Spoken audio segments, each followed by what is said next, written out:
नमस्कार, times of Swaraj में आप सबों का स्वागत है। मैं हूं संतोष सिंह। आज रविवार है, लेकिन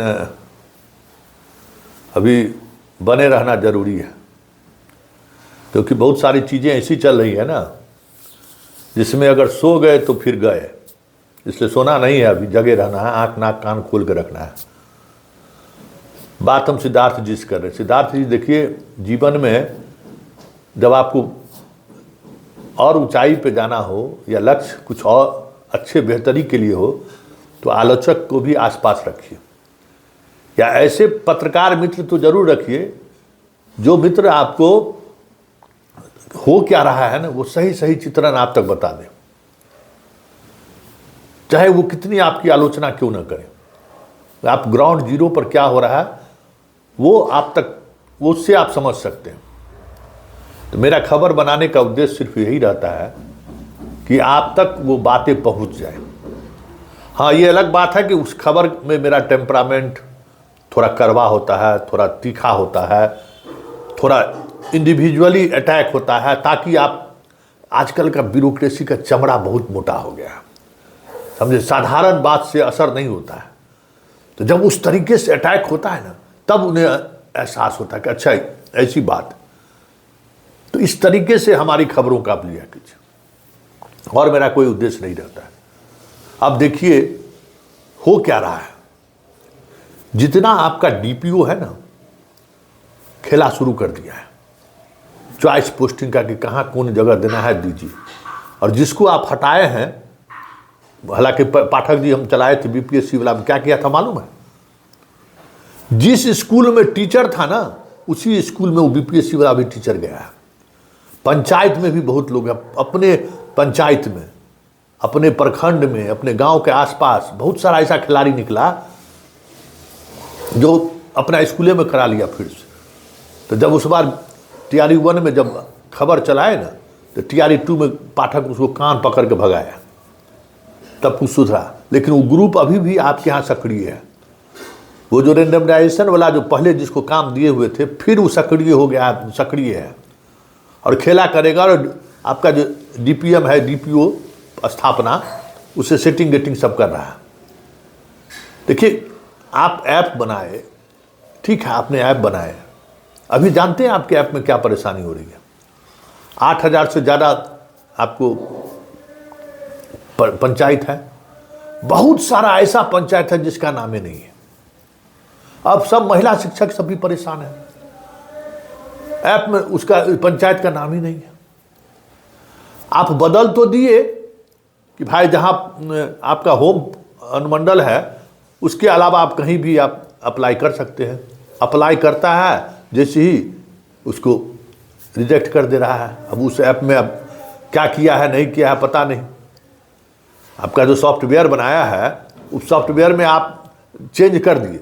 पहले 3 गो अनुमंडल था, अपना गृह अनुमंडल, पत्नी का अनुमंडल और जहां पोस्टेड है वो अनुमंडल। अब सिर्फ गृह अनुमंडल बचा है।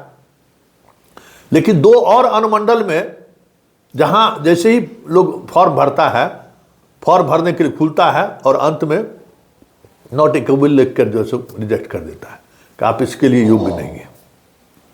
किसने बनाया है और क्यों इस तरीके से बनाया है, जो बार बार संशोधन के बाद भी ये त्रुटियां आ रही है।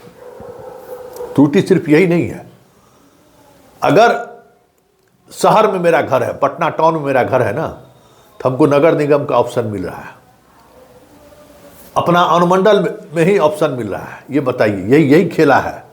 इस खेला को समझिए सिद्धार्थ जी, आप तक ये जानकारी नहीं पहुंच रही है कि किस स्तर पर ऐप के माध्यम से खेला हो रहा है। पटना शहर के जितने शिक्षक हैं जिनका घर पटना है वो सारे के सारे पटना में ही पोस्टिंग कर लेगा। आपका ऐप ये मौका दे रहा है उसको। अब जैसे भागलपुर शहर में जिसका घर है उसको बहादुरपुर नगर निगम भी दिखा रहा है, उसका होम अनुमंडल हुआ लेकिन उसको दिखा रहा है। लेकिन वही कोई ग्रामीण आदमी है इलाके का, उसको नगर निगम में ऑप्शन नहीं मिल रहा है। जबकि ये बात हुई थी कि नगर निगम को या नगर परिषद को एक अलग यूनिट माना जाएगा। वो चीज़ें अभी तक नहीं हुई है। एक अलग तरीके का खेल वहाँ शुरू हो गया। इसलिए उसको थोड़ा वेरीफाई कराइए कि ये खेल कहाँ से किस स्तर पर हो रहा है। और महिला शिक्षकों के बारे में जानकारी हम आपको दे दें, मैक्सिमम महिला जिस पंचायत में है ना, बगल के पंचायत में जैसी डालती है वो पंचायतें गायब हो जाता है। 3-3 बार उन लोगों का पूरा डिलीट हुआ है। और नया नया जो नगर परिषद बना है, नगर पंचायत बना है, उसकी सूची में बड़ी गड़बड़ी है। हो सकता है कि डाटा फीड करने वाले को उसकी समझ ना हो, उसकी जानकारी में कोई गड़बड़ी हुई हो, लेकिन 8,000 से ज़्यादा जो पंचायत है बिहार में, उस पंचायत में बहुत सारे पंचायत का नाम नहीं है। किशनगंज से, दरभंगा से, छपरा से, सिवान से, गोपालगंज से, औरंगाबाद से, नवादा से, नालंदा से, भागलपुर, कहाँ हर जिले से कोई न कोई महिला शिक्षक फोन कर रही है कि सर मेरा पंचायत ही नहीं दिख रहा है। घर वाला पंचायत रहेगा तब न उसको पंचायत का चॉइस देगा। न घर वाला उसका पंचायत मिल रहा है, न ससुराल वाला पंचायत मिल रहा है जो वो अपना फॉर्म भर सके। आगे बढ़ ही नहीं पा रही है, सारा शिक्षक परेशान है। और एक बात और सिद्धार्थ, ये जो नियुक्ति पत्र का मामला है ना, इसको जरा स्पष्ट कर दिया जाए। एक संशय का, देखिए सरकार छल नहीं करता है। सरकार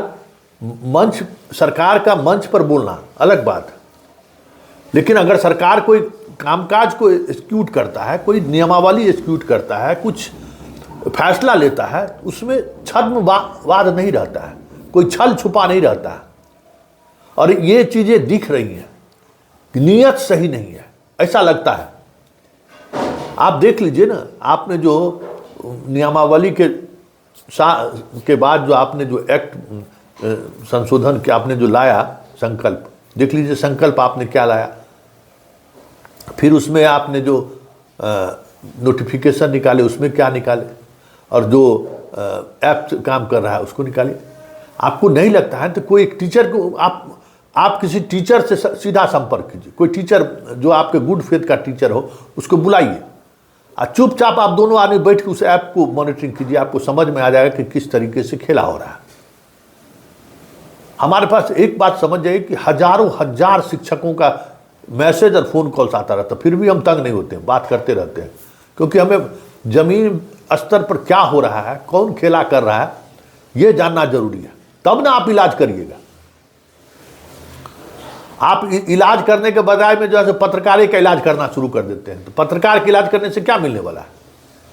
आप सीधे तौर पे आप ये समझिए कि जो खबर आप तक पहुंच रही है उसको जरा वेरीफाई कर लीजिए एक बार कि हो क्या रहा है, क्योंकि गड़बड़ी हुई तो सवाल खड़ा होगा।